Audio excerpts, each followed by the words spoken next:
Tarong mga hatag sapatos nga puro mga balik. Ikaw pa'y tagaan. Ikaw pa'y masuko. Oo, ito no. Oh, suotan ang duha. Sa ano nga pagsuot? Tama, may anak ka maglakaw na. Puro ba na? Kuan.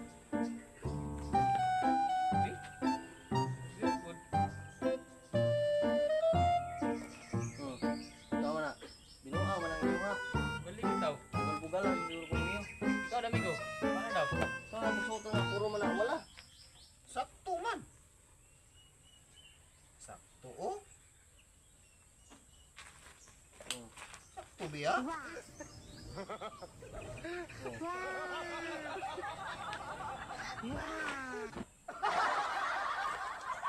Oh, sa man niyo, yung anak ka maglakaw. Dili pwede. Sa man na. Adi pwede. Baligyo di ay. Sa man ninyo nga anak. Itik akong itlog. What? Sa man ninyo na. Oh. Labay nila ni. Wala.